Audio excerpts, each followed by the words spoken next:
Laura Richland. I'm Michael Charbonneau, and I am excited to be bringing this program to you because history is near and dear to my heart. And here we are at the Manhattan Project National Historic Park Visitor Center of the B reactor. And what is neat about this is that we're here to talk about a new book that is being released as part of the 75th anniversary celebration of Hanford, and it's called Something Extraordinary, a short history of the Manhattan Project, Hanford, and the B reactor. So we have the authors of the book joining us, Robert Ferguson and Mark Smith, who wrote the book, two prominent Tri-City people, and we would like to say historians of all the history here at Hanford. So Mark, welcome to the program. Thank you, Michael. How are you? Good, very good to see you. So tell me, there's been books written about B reactor, been books written about the Manhattan Project, Hanford and all that. What makes this different and unique?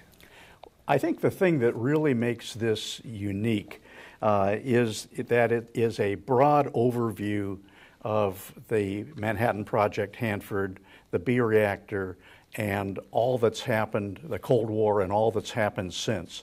It's unique in the sense that it provides context for from 450 BC when they first started the thought of the concept of the atom down to June 2019. So it comes right up to date in terms of more recent DOE decisions as regarding the cleanup at Hanford.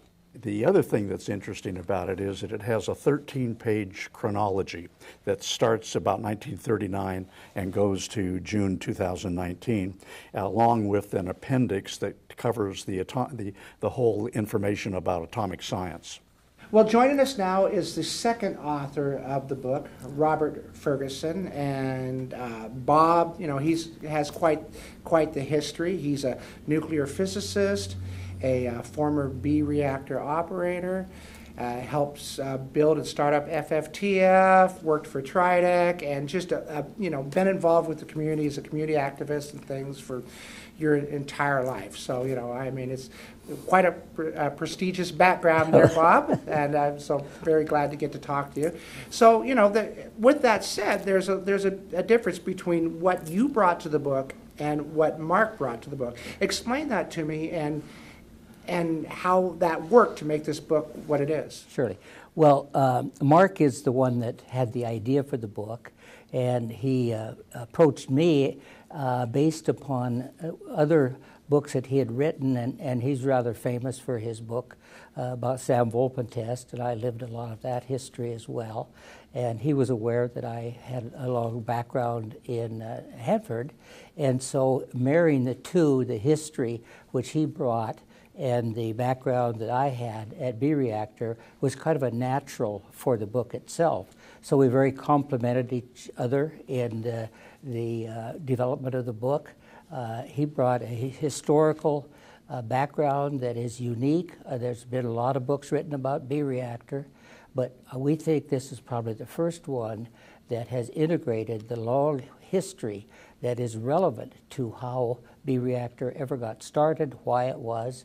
And so the marrying of those two backgrounds was kind of a natural for this book. So of the history, when you were putting it together and researched and decided what you did, what was there a specific thing about the history that you went, wow, this is why we need to tell this story? Well, I think both of us were aware that very few people really understood probably the historical relevance of the B reactor, not only the building of the reactor and the physics of the reactor, but the politics behind that, and why probably many people Michael, will understand for the first time why B reactor was essential to the ending of World War II the way it ended. Had there not been a B reactor, there probably would have been an invasion of Japan. We probably would have lost a million of our soldiers' lives, as well as many Japanese, far worse than the devastation of Hiroshima and Nagasaki. So that history, I believe, as to why B reactor was relevant to all of that, I think is perhaps history that people don't know. What really sparked you to write this book, and why now? Oh, it's 2019, and we're celebrating 4 really important anniversaries. The first is the 80th anniversary of Franklin Roosevelt's decision to pursue atomic research, and which led to the Manhattan Project. It's the 75th anniversary of the B reactor going critical. It's the 35th anniversary of the startup of WNP2, or what is now known as the Columbia Generating Station, which my co-author Bob Ferguson built. And then it's the 30th anniversary of the signing of the Tri-Party Agreement, which set the framework for all of the cleanup activity that's happened since. What do you want people to take away from this book? I think the historical role of B reactor in the remarkable history of the ability to end World War II, and that context, historical context, goes way back. And Mark is a genius at writing basically that history and integrating B reactor into that history. So I think that is what is unique about our book. And we made it very readable, and it's not a technical book. We decided to put the technical information, what there is in it, in an appendix. So the book is very readable. So we hope that readability of the book will refresh for some, and probably for the first time others understand the historical relevance of B reactor and why it's a National Historic Monument. Well, I think the history is important, and particularly the context of the history. How, you know, we all know things happen, but what this book does is it explains to you why it happened. You know, the Manhattan Project, the construction of the Hanford site, the Hanford cleanup, all of that. So that's part of the story. But the other thing is that Hanford spawned a world-class research center here in the Tri-Cities at PNNL. We have LIGO, which is discovering, you know, black holes and all kinds of new things all the time. We have now a community of 300,000 people. Hanford built this community. It would never be what it is today without Hanford. So I think that's I think understanding why it is what it is I think the most important thing that I'd take from the book.